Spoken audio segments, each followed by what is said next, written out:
Расход ткани на юбку-карандаш. Из чего складывается расход ткани на юбку-карандаш? По моему методу, а я учу кроить с правой руки, с подгиба, значит, ширина подгиба.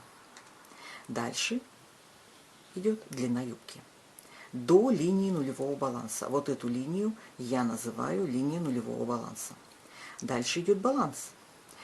Поясной баланс, который у каждой фигуры свой. Баланс в длину юбки не входит. Значит, его нужно приплюсовывать отдельно. Дальше идет верхний шов по талии. Здесь я беру 1 сантиметр, но получается в крое на несколько миллиметров больше. Беру 1 сантиметр. Потом еще поймете почему. И ширина пояса. Вы уже все знаете, что я пояс вырезаю по ширине ткани поперек долевой. Вот как долевая идет в поясе. А теперь поподробнее расскажу о каждой позиции. Вот на такой схеме сейчас запишем все позиции, из чего складывается расход ткани. Значит, подгиб. Я беру подгиб 4 сантиметра на все размеры. Длину, допустим, 50. Баланс сейчас пропущу, о нем расскажу отдельно. Шов.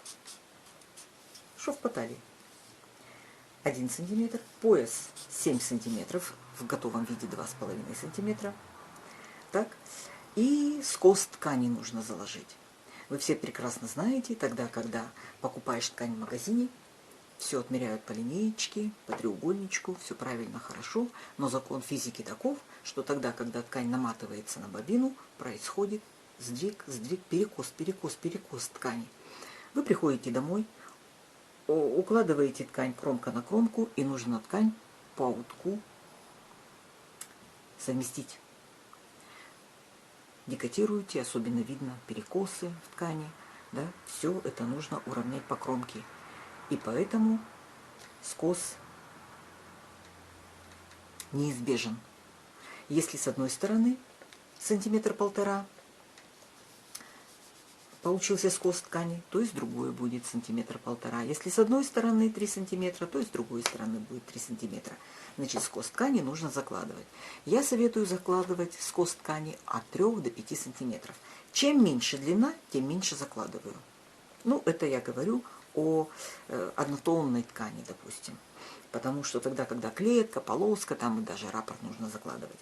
Так, ой, вру, раппорт на юбку карандаш не нужен, но, по крайней мере, нужно будет смотреть при покупке ткани в магазине, потому что тогда, когда идет клетка, особенно в ткани, в клетку, очень большой перекос идет. Значит, я советую от 3 до 5. Давайте возьмем 3. Значит, остался только баланс подписать. Откуда брать баланс? Давайте покажу вам вот на таком примере. Значит, фигура. Вот я ее все сейчас покажу. Она в кадр не войдет, но нам дальше не нужно. Значит, балансные мерки на фигуре нужно снять. Балансные мерки снимаются до пола. От талии до пола. Так вот тогда, когда фигурка, я такие фигурки называю, тонкая, стройная и звонкая, у них повязывается резиночка на естественную талию, и сбоку смотришь, получается как параллельно. Резинка сама встает параллельно полу. Но на юбку нужно повязывать резинку только на естественную талию, а не параллельно полу. Параллельно полу нужно добиваться тогда, когда вы снимаете мерки для платья, для плечевого изделия. А по талии нужно повязывать по естественной талии. Нужно повязывать резинку тогда, когда вы снимаете мерки для поясного изделия, это юбки и брюки. Так вот, повязали резинку. На такой фигурке резинка смотрится параллельно. Ну, неважно, как она смотрится, начинаете снимать мерки. По правому боку, по переду, по левому боку и по спинке. Мерки снимают очень многие балансные, только по 3 сторонам. По правой стороне, по переду и по спинке. Левую сторону не берут во внимание, а зря. Потому что левый бок может быть выше, чем правый. Ну, сейчас не об этом. Давайте посмотрим вот на что. Значит, я сняла мерку по спинке, записала. Мерку по правому боку записала. По левому боку записала. И по переду записала. Теперь смотрю на эти 4 мерки. Какая из этих мерок меньше? Меньшая. Смотрю по переду самая меньшая. Я ее беру за 0. Из 2 мерок по боку большую обвожу в кружок. Большую из этих мерок. Если они одинаковые, значит одну из них. Неважно, эту или эту. Из большей мерки вычитаю нулевую мерку. Вот эту. Что остается? Остается 2. Под чертой остается 2 по боку. И из мерки по спинке вычитаю меньшую мерку, остается 1,5. И вот у меня под чертой появился баланс данной юбки на данную фигуру. По спинке 2,5, по боку 2, по переду 0. Значит, у меня вот на этом чертеже по переду будет 0, как и здесь. По боку поднимется на 2, по спинке поднимется на 1,5. Вверх от нулевой линии баланса. И вот из этих 3 мерок большую мерку я запишу вот сюда. А теперь нужно подсчитать. 54, 56, 57, 64, 67. Округлить нужно. 67 вам никто не отрежет в магазине. 67 округляем 70. А теперь посмотрите вот на эти 2 мерки. Вот на эти 2 значения. Длина юбки 50, а купить нужно 70. Значит, хочу обратить ваше внимание на то, что в народе бытует такое мнение.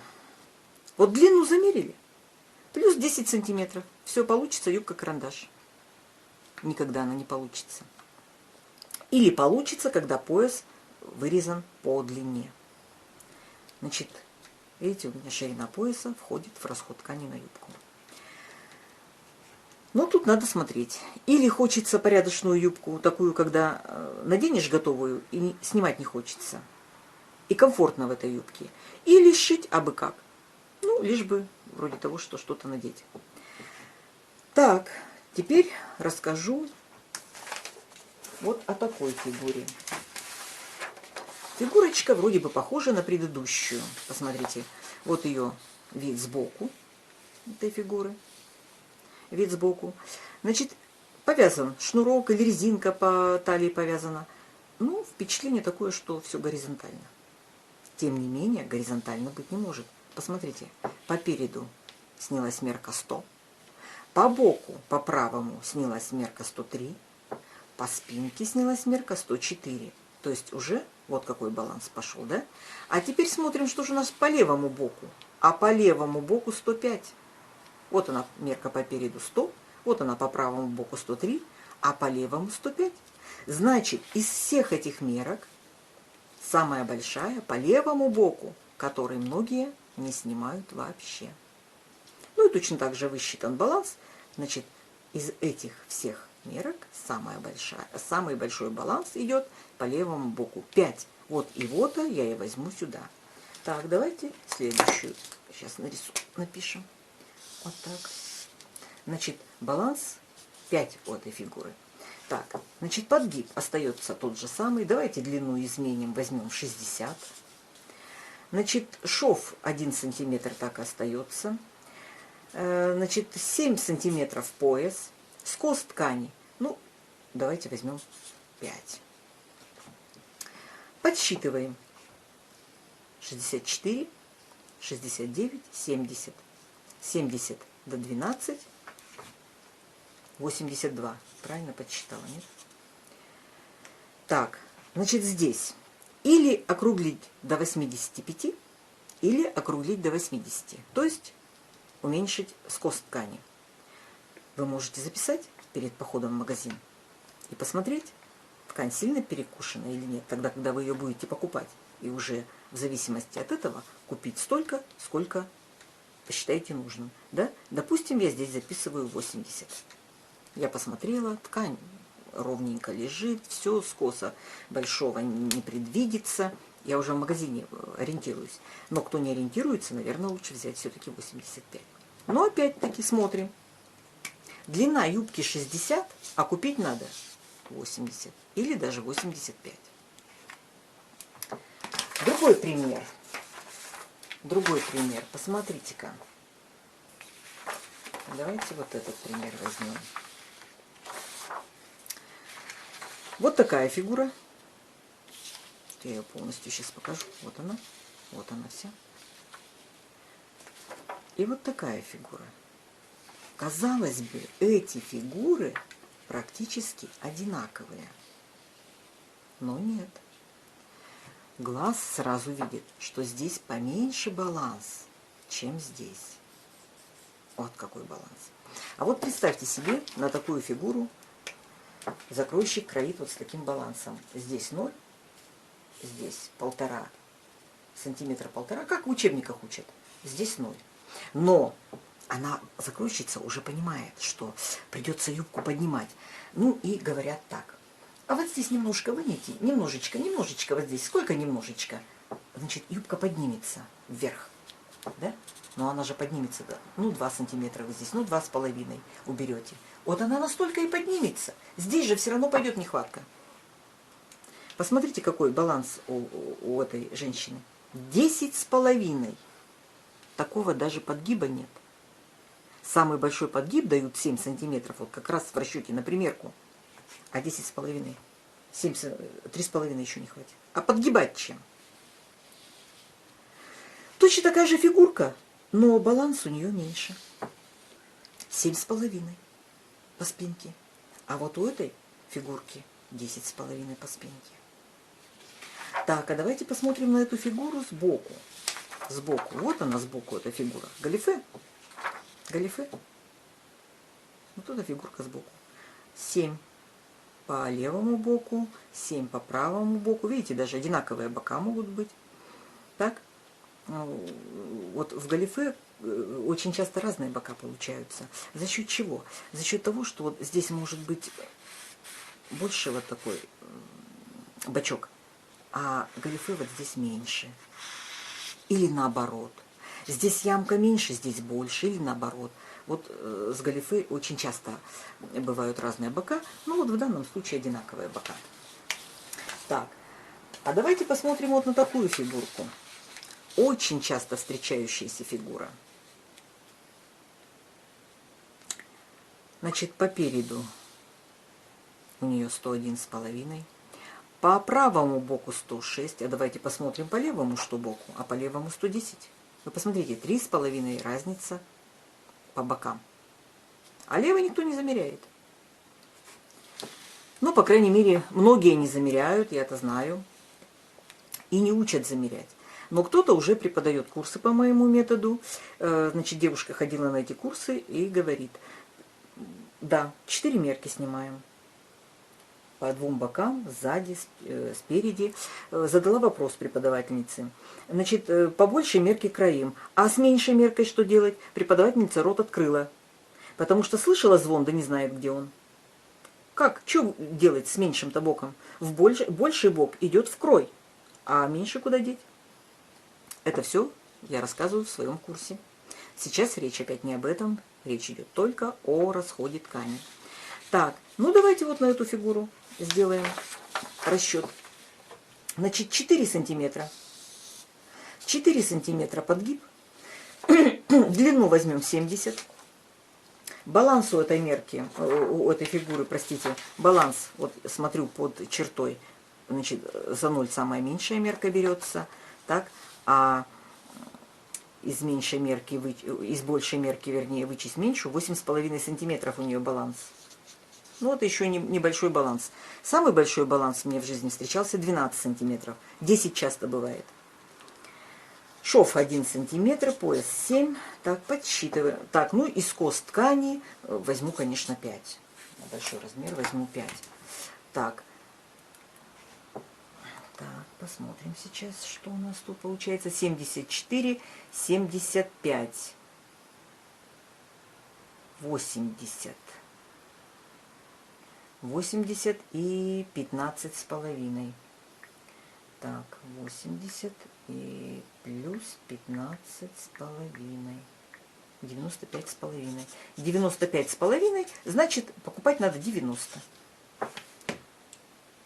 Ой, простите, 95, конечно. Конечно, 95. Уж 0,5 я учитывать не буду. 95. Значит, посмотрите-ка что. 70 сантиметров длина, а купить надо на 25 сантиметров больше. Потому что и фигурочка, так сказать, не стройняшка, прямо скажем. Значит, я хочу донести до вашего сведения вот что. К длине юбки нужно прибавлять не 10 сантиметров и не 15 сантиметров, а 20 сантиметров. И в большом размере 25. Ну, а теперь о подкладе. Сколько же подклада нужно покупать? Пойдем также. Вот на первую фигурочку. Значит, подгиб должен быть, не должен быть, а подгиб даю 2 сантиметра. Значит, здесь 4, здесь 2. 2 сантиметра на подгиб не уходит. Уходит на подгиб до 1,5 сантиметров. Остается 0,5. Так вот, 0,5, как бы словами сказать. Значит, подклад должен перекрывать подгиб юбки, перекрывать вот на 0,5. Должен перекрывать. Вот поэтому даю 2. Так, длина. Длина подклада на 4 сантиметра меньше, чем длина юбки. То есть на подгиб. Кто дает 5, значит минус 5. От длины отнимаю подгиб, у меня остается 46. Баланс остается тот же. Шов остается тот же. Пояса в подкладе нет. Скос ткани давайте дадим 3. Так, и получается 48, 50, 51, 54. Правильно или нет? 54. Даже если я неправильно сейчас считаю, смысл, вы улавливаете смысл, а не подсчет. Еще раз, 48, 50, 51, 54. Да, 54 округляю, значит, я буду покупать 55. Смотрим. Мне нужна длина юбки в 50, а 55 сантиметров я должна купить подклада. Так, следующую. Покрасивше. Вот так нарисую. Вот так. Так, следующую фигуру. Значит, 2 сантиметра высчитываем подклад, подгиб для подклада. Длина минус подгиб 60 минус 4, 56. Баланс 5 сантиметров так и остается. Шов так и остается. Пояса нет. Значит, скос 5. Да, скос 5. Ну, давайте 4 возьмем. Скос в подкладе. В подкладе скос всегда меньше, чем в ткани бывает. Меньше. Вот. Ну, вот сантиметр, знаете, роли никогда не играет. Так, 56, 58. 58, а здесь 10. 58. Так, подождите-ка. 58 и 10. 68. Так? Значит, я буду покупать 70. Значит, я буду покупать 70. Так. При длине в 60 сантиметров подклада я беру 70. Ну и на последнюю фигурку сделаем. Значит, подгиб 2 сантиметра. Так, длина подклада 70 минус 4, это будет 66. Баланс так и остается, 8,5. Шов так и остается. Скос ткани давайте 5 возьмем. Чем больше длина ткани, тем больше может быть скос. Так, 68 и 6. 68 и 6. Ох ты, Господи. Старость не радость. Сейчас будем считать на калькуляторе, а то меня опять обвинят в том, что я неправильно даю. Подсчитываю, вернее, 8,5. 8,5 плюс 6. 82,5. Так, 82,5. Ну, нужно округлить. Нужно округлить, конечно, до 85. 82,5 вам никто в магазине не отрежет.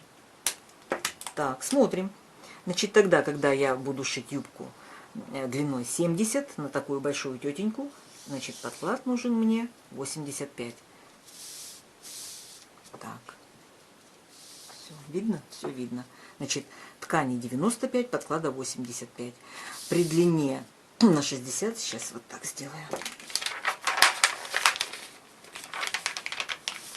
Сейчас вот так сделаю, чтобы все вошло в кадр. Вот так. Вот. Вот так видно. Длина 50, ткани 70, подклада 55. Длина 60, ткани 80, подклада 70. Длина 70, ткани 95, подклада 85. Значит, я показала, это не значит, что прямо вот только так и никак иначе. Нет, конечно, у вас же у всех будет разный баланс. У всех будет разный баланс. По-разному дают подгиб. Дальше. По-разному выкраивают пояс. Может быть, пояс выкраивают не как я выкраиваю. И не вырабатывают его так, как я вырабатываю. Значит, я вам показала, что входит в расход ткани на юбку-карандаш. Крой юбки на ткани. Белый сантиметр показывает длину юбки и подгиб. Ширина подгиба 4 сантиметра, 74. Зеленый сантиметр показывает полностью расход ткани. Значит, вот это скос. Вот начало отреза, а это срезать и выкинуть. А теперь общий вид посмотрим. Общий вид юбки вот такой. Размер у заказчицы очень большой. Ширина ткани 150. В данном случае пришлось даже обойтись без бокового шва, но имитация бокового шва будет. Об этом я рассказывала в ролике «Прямая юбка с запахом». Вот посмотрите, белый сантиметр остановился на линии нулевого баланса, а зеленый показывает полностью расход ткани вместе с шириной пояса.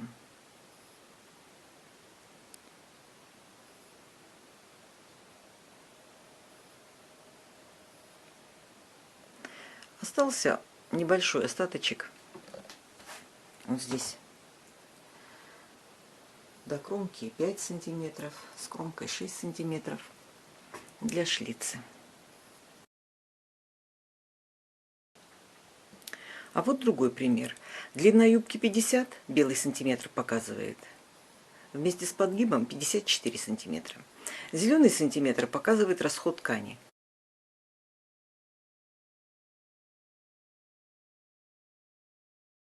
Сейчас общий вид покажу. Вот он, общий вид. Ну, это маленький размер, я на той же ткани показала. Здесь и шлица войдет, и все войдет. И здесь сбоку можно пояс вырезать, чего я никогда не делаю. Здесь сбоку у меня войдет, если будет костюм, и может войти спинка, может войти бачок, может войти рукав или нижняя половинка от рукава, подборд и так далее, и так далее. Значит, пояс в любом случае вырезаю по ширине.